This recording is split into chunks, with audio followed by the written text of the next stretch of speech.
With Frank Napolitano and Paul Rushforth, here is Steve Gregory. If you have any questions about real estate or mortgages, how could you not in these times? Seriously. Welcome to fall, boys.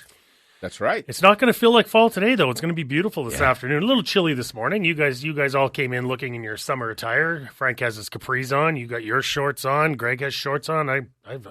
Yeah, well, as you get older, the cold gets to you. The white hair gives it away, though. You guys do understand I'm the youngest guy in this room, right? But your white hair gives it away. Am I younger than you, Greg? Yeah. Of course, Greg's going to say yes. Well, it works for you. Yeah, we had a very good discussion before coming on, like when we started the show. Like I was 33, you were 48, and you were 44. Mm-hmm. Yeah, and we've only been doing the show 5 years? Hey, I wish inflation would fall. Yeah, expected. We talked about it a couple of shows gas, ago. Right, Frank? A lot of it is gas. A lot of it is the oil prices, obviously.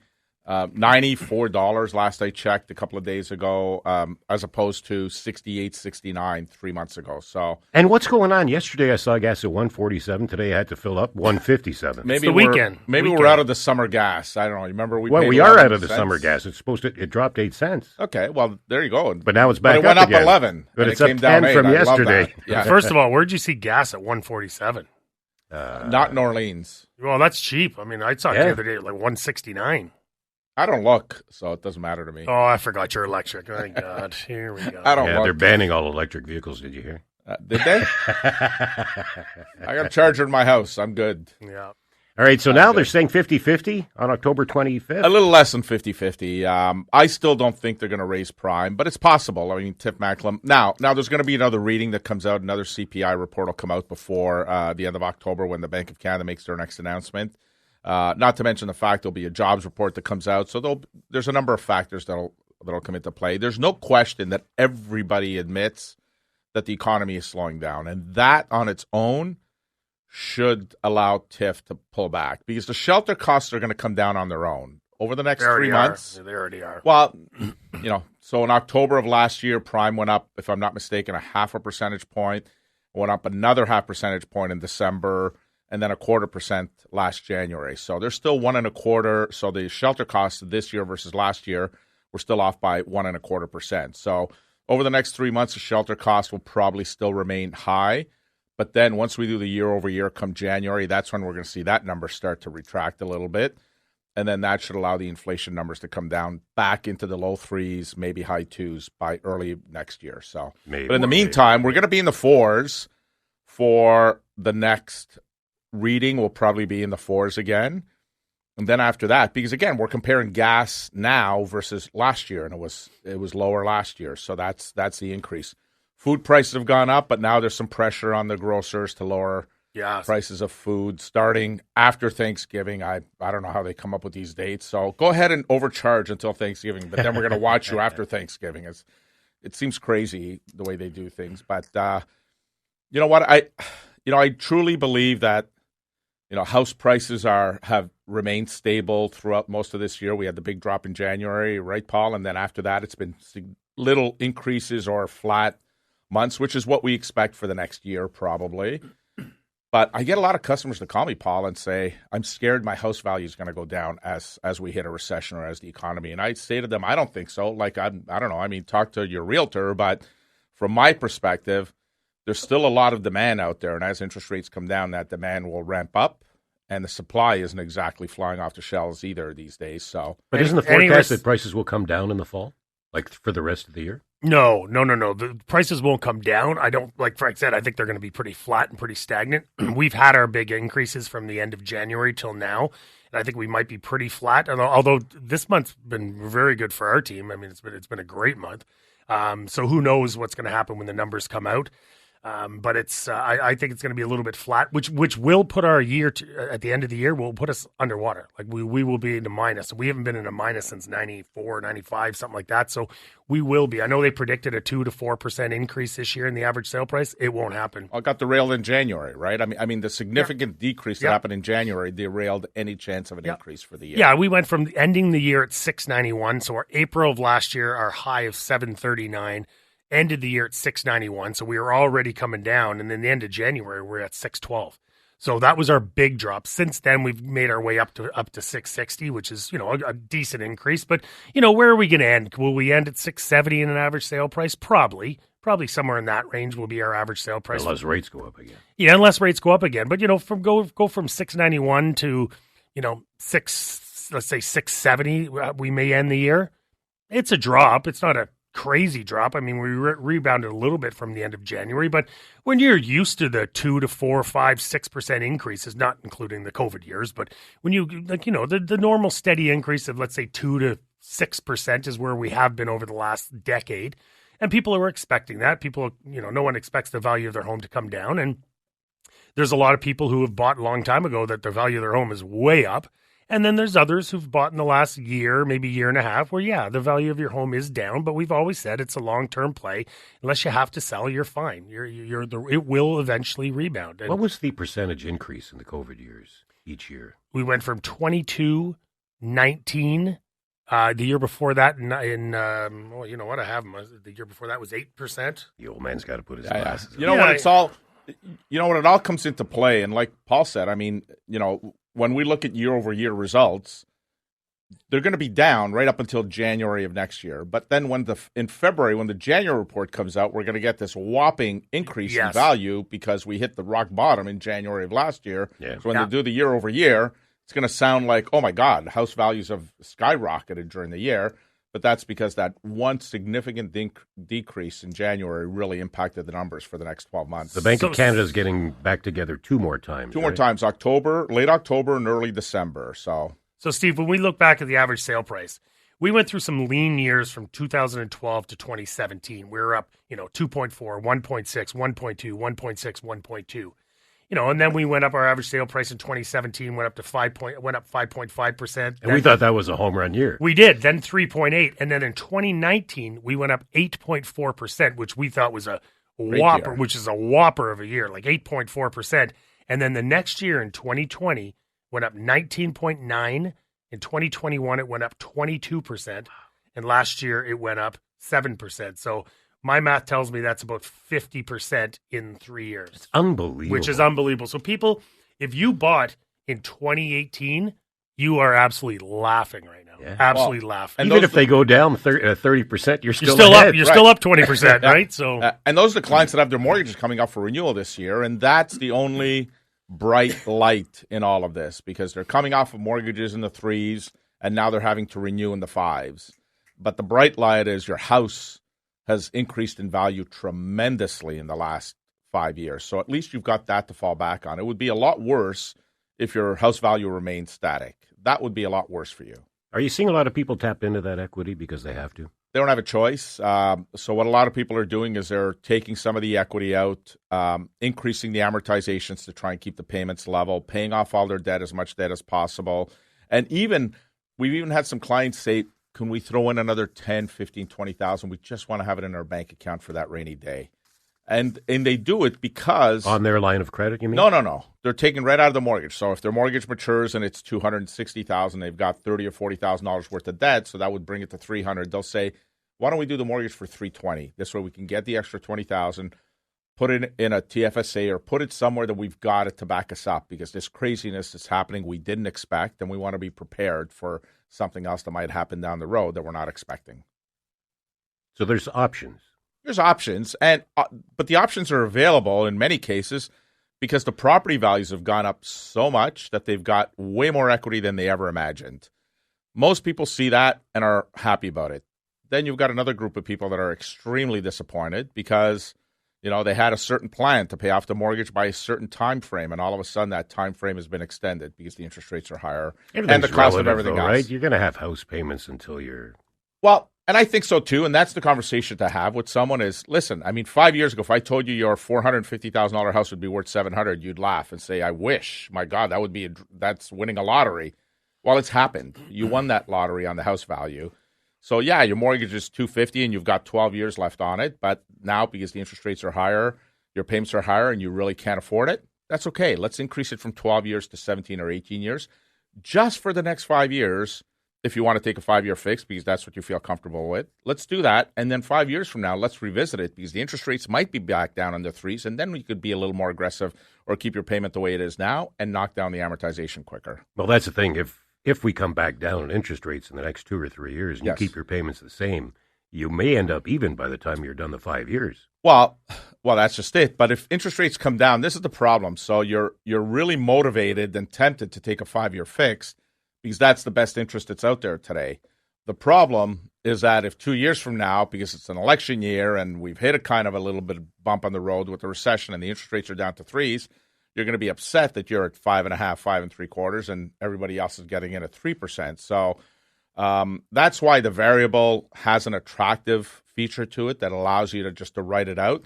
And if you think the Bank of Canada Prime are done with increases, depending on the mortgage amount, I mean, you could get as low as prime -1, which would get you down to 6.2. So not that much different than what you're getting on a 5-year fix, but at least you have the flexibility to be able to convert it to a fixed if interest rates come down the next year. But you're qualifying at almost 9% now. That's crazy. That's absolutely ludicrous, but that's the reality today. I mean, OSFI is still staying firm on the fact that you need 2% above.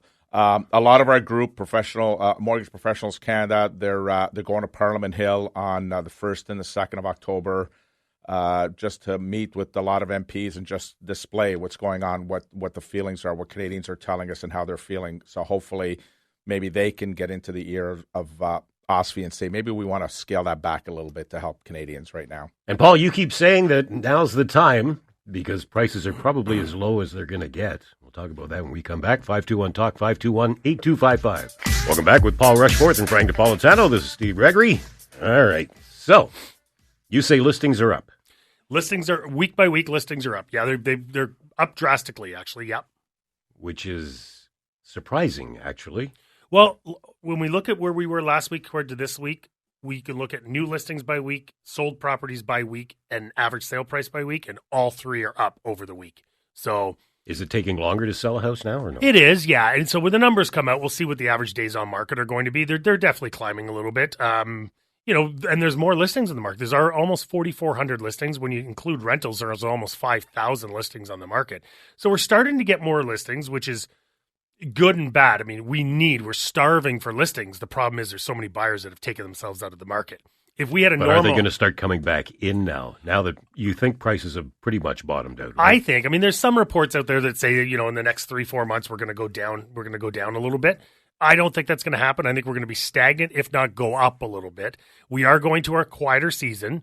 There's more inventory on the market, which means that there's a lot more choices out there, which is a sign that you can slow down a little bit. But the rates are the only thing that's killing things right now because you have choice right now. You just don't have the money to make that choice. That's the problem. And there's so many buyers that have just taken themselves out of the market. But if they wanted to come back in the market, and as I mentioned last week, and just stomach the rates for a year to two, they'll be in the driver's seat because I think the prices will start to climb in 2024. And I just think right now is a good time to buy. I mean, I did a search this morning as I was doing my stats and that. And I'm looking at suburbia. I looked at, the Canadas. I looked at the Orleans. I looked at the Bar Havens. There's a lot of choice out there. I mean, in Orleans alone, there's 291 homes for sale. In Barhaven, there's 220. In Canada, there's 206. Those three areas, there's 717 homes for sale, and there's 4,342 active listings in the city. So that's about, 16, 17, 18%, something like that. So, there's a lot of choice out there. I mean, when I looked at townhomes, I think there was 27 townhomes in one of these areas. So there is choice. If the buyers can stomach the rates for a year to a year and a half, potentially as long as 2 years, they will be in the driver's seat because they would have bought their house at a certain price and it would be that price times two probably. So if you can stomach the rates, what kind of a mortgage should you be getting? How long? Well, you don't want to stomach them for 5 years if you don't have to. No, if you think you can't stomach those, listen, I think it's really tough today. Just qualifying is really tough. I mean, during the many years that we've been doing the show, I mean, the standard was you can qualify for about 4.5 to 5 times your income. Well, that number's down to 3 to 4, so it's come down quite a bit. And depends on other debt, right? And of course, it depends on your other debt. And I've seen people at 2 times their income because of all the debt they're carrying. So it's really tough because for most people, it's about cash flow today. And when you talk to someone and they're buying their first home, a young couple who's buying their first home, and $550, $600 for a townhouse today, which would be the first home. Even if they bought a condo in the fours, $450. By the time you incorporate the condo fee, they kind of take a step back and say, well, we're paying $2,200 in rent, and our mortgage payment with condo fees and/or property taxes and insurance is going to be closer to $4,000. We're not there yet. Like, that's the problem. Even though they want to be homeowners, unless they can get help from a family member, increase the down payment, that's where it's really a struggle. So. Are you seeing? But I think if you can't get in now, it's going to be a struggle to actually get in. I agree. You take a look at rents right now. What rents are at when you're paying $2,500, $2,600, $2,700 in rent, plus utilities, plus food, plus car, plus gas. Like it's hard then to save to get into home ownership, and that's why if you can get some help from a parent, if you can get some help to get into home ownership, stomach the rates for a little bit, and just get into the market, you're going to be farther ahead than getting into a rental trap. And I mean, there's no secret that there's tons of places for rent right now, and they're being rented like in no time. It's the rental market is very, very healthy, but I worry about some of these young Canadians that are getting into this rental market are never going to get out of it. So if you can get in, get in. It's hard to put money away, right? It's hard to put when you're spending, let's say, upwards of maybe $400 to $500 a month on rent. Like, you better have 24, yeah. Well, no, when you add utilities, rent, costs, and that, you're spending about $4,000 a month on rent. Yeah, $4,000. You said 400. Oh, I said 400. Sorry, $4,000 on rent and everything, utilities and that. You better have a really good job to be able to sock away another $500 a month to go towards a down payment. And how long is it going to take you to get to that forever, right? Yeah. So maybe you got to put away $1,000 a month to start working towards your down payment. So now you're up to $5,000 a month. That's a lot of disposable income. That's a lot of disposable income. Not many couples are making that kind of income right now, and then you're giving up your lifestyle. And then for some people, they're saying, "I'm not willing to give up my lifestyle. I'm not willing to be in jail at home every night and not have any social life whatsoever for the sake of being able to buy a home." Well, that's the millennials, right? The millennials they saw their parents go through that. They saw the baby boomers go through that where they're living paycheck to paycheck. They're not doing it. With these big homes, these big cars. And they saw mom and dad stressed all the time. Yeah, but now they're going to be paycheck to paycheck with little homes. Yeah, but the millennials are a different breed in the way that they prefer time, experience. They don't want things. That's the big difference between the millennials is they don't need things. So most, not all. No, I know, but most of them, they don't need things. They're just happy. They're just happy living a modest life, but having good experiences and good opportunities and time off. I mean, if you ask a millennial, what's more important to you, more time off in your job or more money?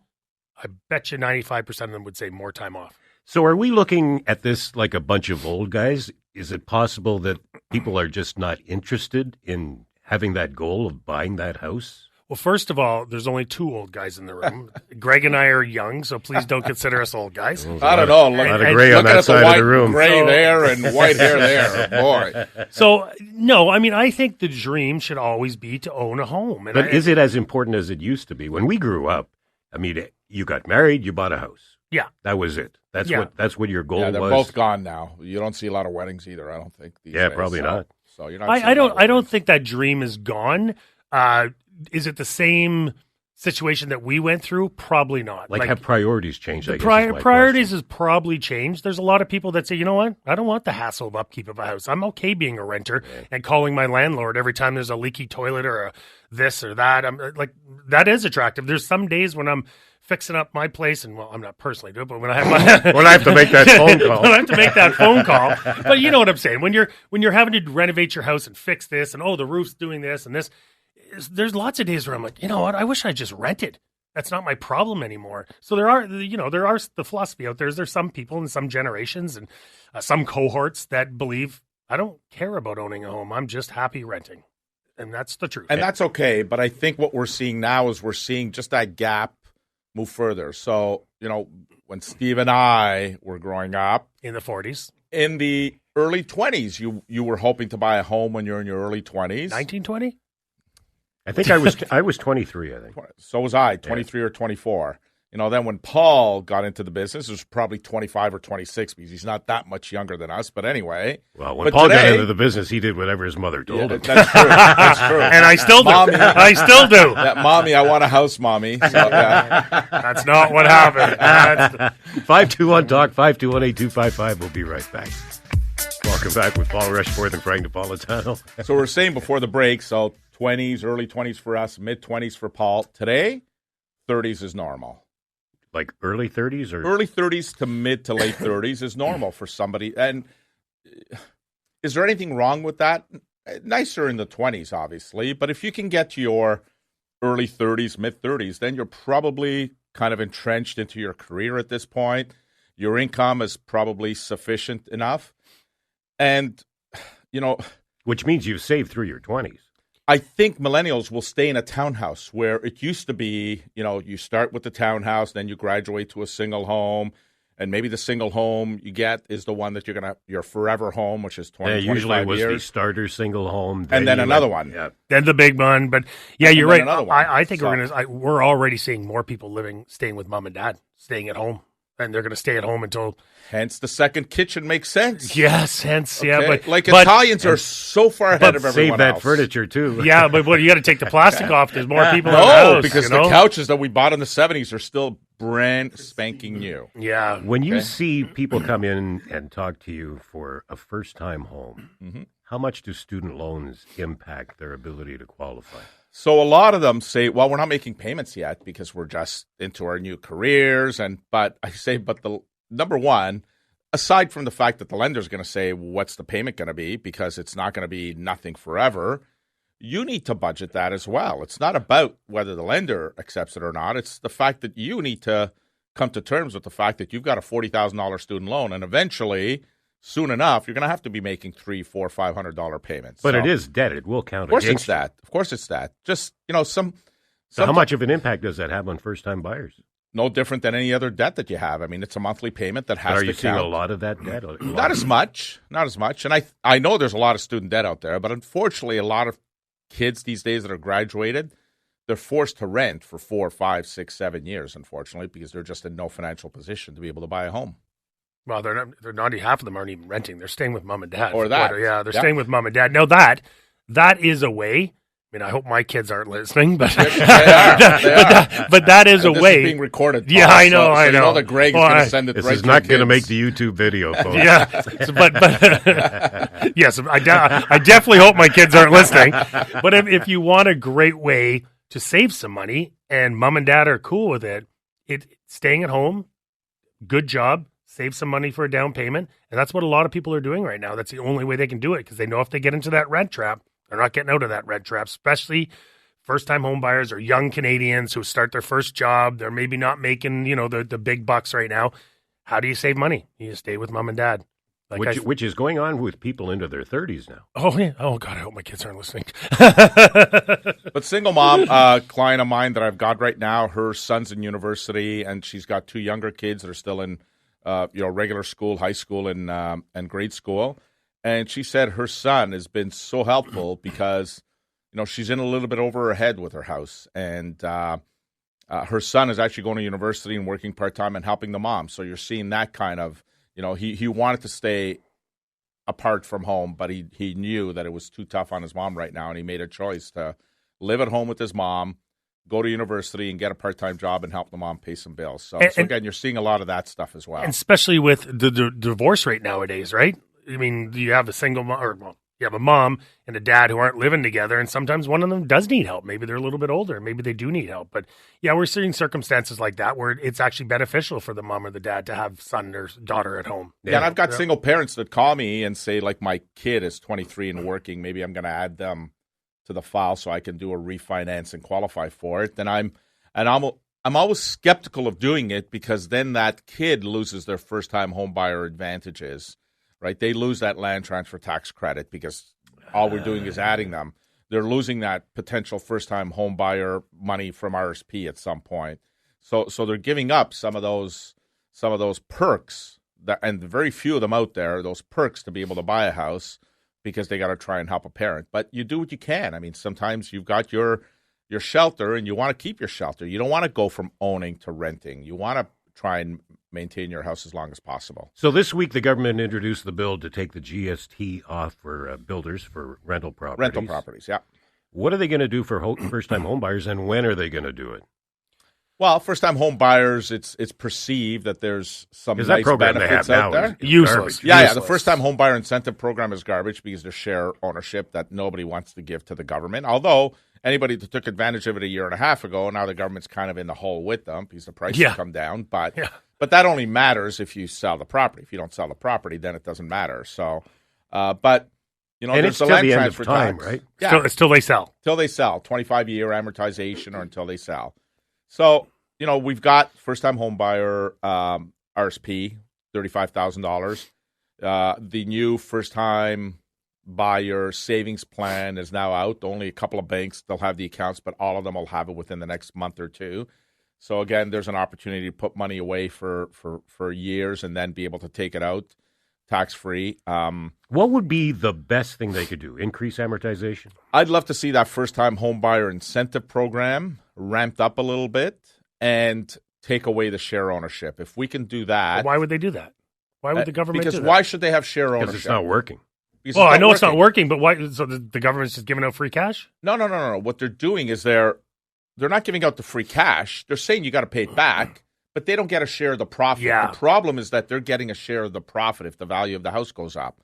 And that's what most Canadians struggle with. Why do I want them?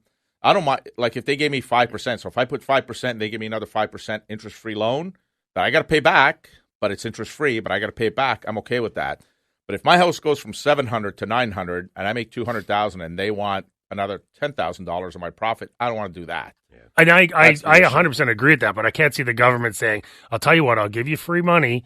I know you got to pay it back, but here's free money. But why not? We're giving free money everywhere. But my thought is they're not going to do any of this until inflation gets down to 2%. Well, they can't do it now because we don't have enough homes. Until we start and they building don't want to homes, spur the market. No, well, but we need to build homes to be able to get that a program like that in place. Otherwise, what's the use? I mean, you're now what you're going to do is create a lot of demand, and the supply is not there. So what does that do? Drives up the prices of homes. So you now, gotta having said think the that, whole home thing builders through. were up quite a bit in August compared to July. New I- home starts. Yeah, and I'm seeing lots of applications for towers everywhere, which is good news. And I think in the past, where it might have been a little bit sketchy on the zoning side, no, we're going to throw this one out. I bet you a lot of those are getting approved now. I mean, just about everywhere they're talking about. I mean, you know those signs that they put up with the committee. This is what this is going to be. If you have a problem, we're having this and that. You see a lot of them now. So I know in Orleans alone, they're putting up a bunch of towers. I know just that on Fisher and Baseline, there's a proposal for 3 large towers. I think it was like 11 or 1,200 units. You see lots of cranes. Yeah, we're seeing lots of cranes, which is good news. I'd like to see it ramp up a little quicker because we're still starving for inventory. We talked about before coming on the air, there was 455,000 immigrants that came to Canada this year, which is a lot. And we talked last week about what that's going to do to our economy and what's going to do to our workforce, what it's going to do to our health care. So, I mean, I'd love to see all the immigrants coming to Canada, but we need to build up our infrastructure before we allow tons more people into the country. A lot of building up, though, right? We're seeing a lot of building up, Up, not necessarily building across. So, well, builders make more money when they build more doors under one roof, right? So if they can build a high-rise condominium with 100. But it doesn't have to be that, right? No, but what's wrong with the 3 and 4 story? But nice what was up in places? August compared to July were single-family homes. Single-family homes, that's Yeah. good. That's good. Yeah. That's good. But like I said, I know a lot of people in the trade business who work for the new home builders, and they're like, we don't have any work because the builders aren't building right now. And That'll be the next thing, getting workers. Well, that's it. I mean, I told you guys in the break, twice I went to restaurants with my girlfriend where there was one person working the whole restaurant. One girl or lady was working, serving the entire restaurant. And I'm just like, where is everyone? She took the words right out of my mouth. She says, nobody wants to work anymore. I'm like, bingo. Steve, you and I would have helped her and gone and cleaned some plates. Not Paul. Paul is like, wow. I did help her. I said she had to wait on tables and take care of the drive-through at the same time. No, I did help her. I told her my espresso martini was made very well. Oh boy. By the way, she was the bartender too. Yeah, of course. Yeah. You're the reason the economy's too high. Stop going out. Yes. But then people lose their. So it's kind of damn if you do, damn if you don't. Like you want to be able to support the local businesses and be able to go out, but on the other hand, they're struggling already because they can't get enough staff. But their rents haven't gone down, so they need to still have the sales that they do to be able to make ends meet. So it's and they're still recuperating from a couple of years ago. But there's also gouging from a couple of years ago. I mean, the airline industry is gouging. The hotel industry is gouging. Like, I know they got hurt bad, but they're gouging. And worse is they're not even servicing properly. No, like, good luck trying to get through to an airline with any issue. Good luck with that. If things have to go up a little bit, but the service goes up, okay, maybe. Yeah. But, you were saying I got to stop going out. There's some pleasures in life that I will not stop doing, Steve. I won't go out and buy myself expensive clothes, expensive this, expensive that, but I will go out to eat. I love to go out to eat. That's my thing. The guy who's got a Harry Rosen gift certificate. I do not. I gave it away. Hey, look at him. Does he spend money on clothes? Yeah, you're right. Exactly. Good point, See, actually, good point. The only time I spend money on clothes is when my girlfriend buys them for me. Hey, now listen. Just before we go to the break, after all of this talk about affordability, I was on your website today, Paul. Yes, you got some townhouse bargains. You've got some great prices. I think so. I think so too. Yeah, like we have. When you talk about a year ago, townhomes were all in like the high 6s, mid 7s, sometimes in the West End they're in the 8s. I was pleasantly surprised when I looked today. We got some in the mid to low 5s right now. So it's first-time buyers can actually afford them. Yeah, it's paulrushforth.com is the website, by the way. Can you say that a bit slower and a bit louder? paulrushforth.com. 521-TALK, 521-8255. We'll be right back. Welcome back. Did you sell those townhomes yet? Which ones? The ones I was just talking about. Yes, I thought they'd be gone by now. Yeah, no, we do have some really good deals, and we do have that. If only the photography was a bit better. I agree. I understand, Paul. There's 8 billion people in the world, and your website hits 8 billion people. How could you not sell them? That's a good point. That's a good point. I have access to, however, foreign buyers can't buy here. So, that's a good point. So we have access to Canadian buyers. That's about it. When is that going to change, do you think? Or is it going to change? I think, with the inventory so low, I can't see them changing at any time because, they don't want all these foreigners to come in and scoop up all our inventory and then we have no homes, right? Yeah. So I can't see it changing anytime soon.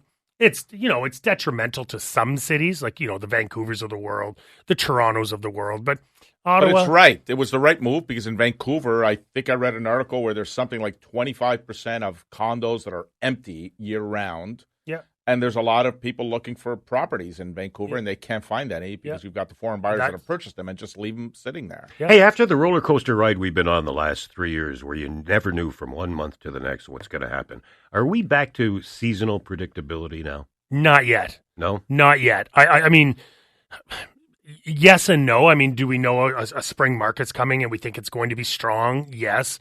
What's our fall market going to be like? Usually what happens is July and August start to come down. We see a little bit of a spike in September and October, which I believe we're seeing, and I think the numbers will reflect that. So we are getting back to somewhat of a normal seasonal market, but we're not just there yet. We're still in a very fluid market where it's hard to predict what will happen from month to month. But I do think September numbers will be decent.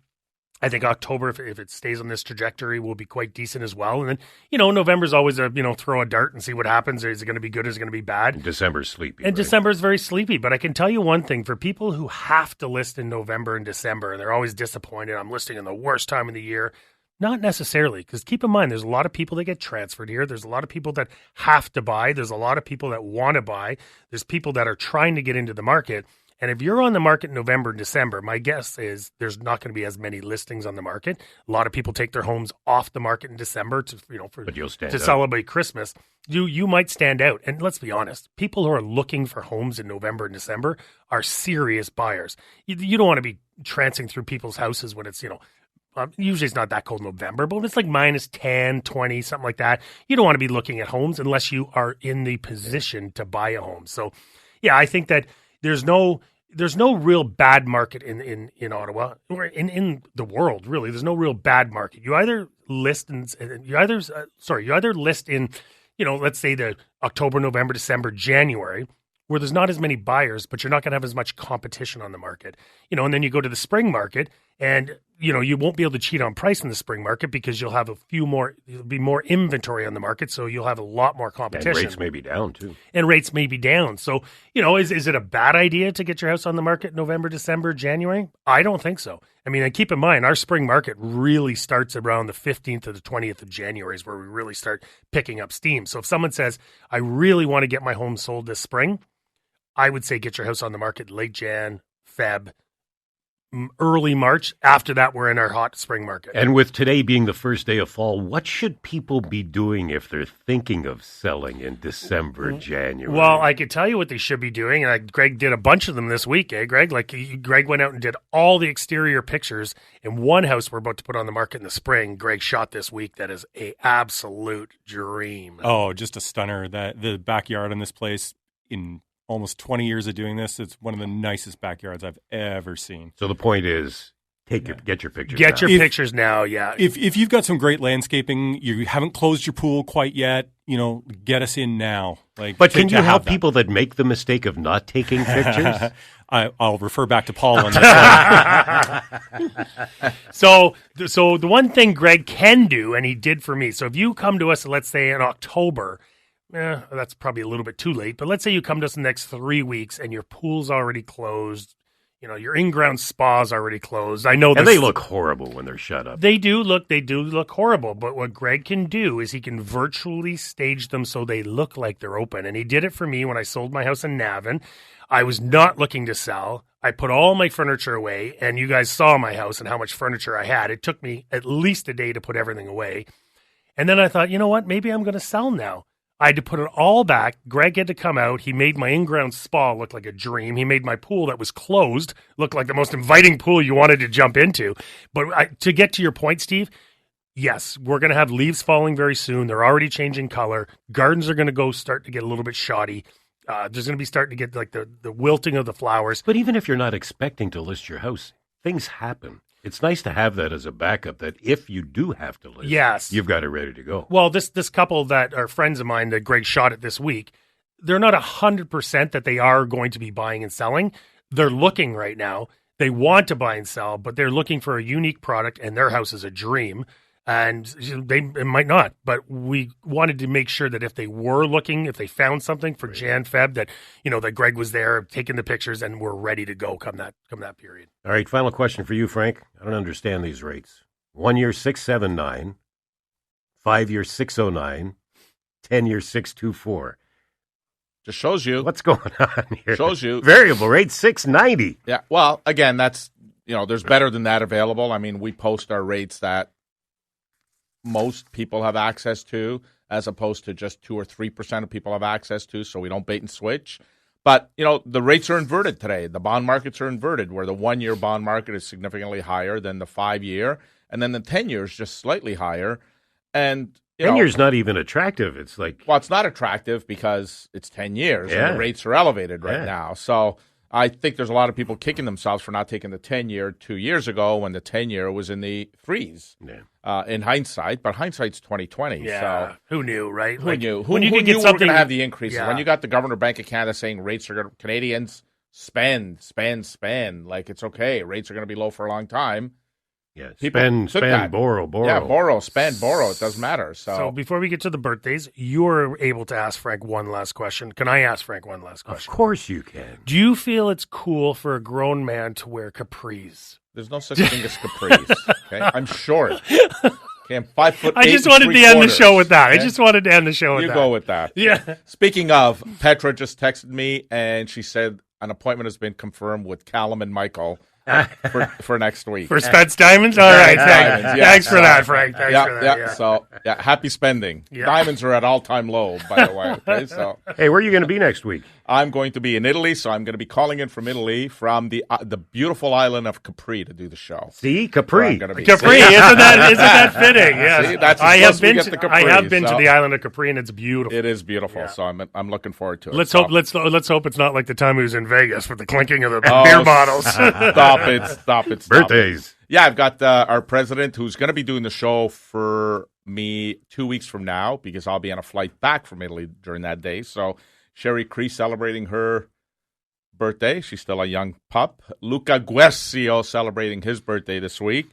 And then I want to give a special shout out to one of my agents who took me ATVing yesterday. First time I was out in an ATV for trail. And Josh Gray, and then listeners of the show, his buddies, Matt McMurtry and Brandon Holmes. So That's ironic because we have so much in common. Yesterday I was watching ATV. Oh boy! Wow! Wow! Nice, quick, witty. I like it. I just have one. My super listing coordinator Kathleen has her birthday tomorrow, so happy birthday, Kathleen! All right, have a great week, everybody. Yeah, have a great week. Congrats to Michael Anlauer. Ciao. Support local businesses and charities.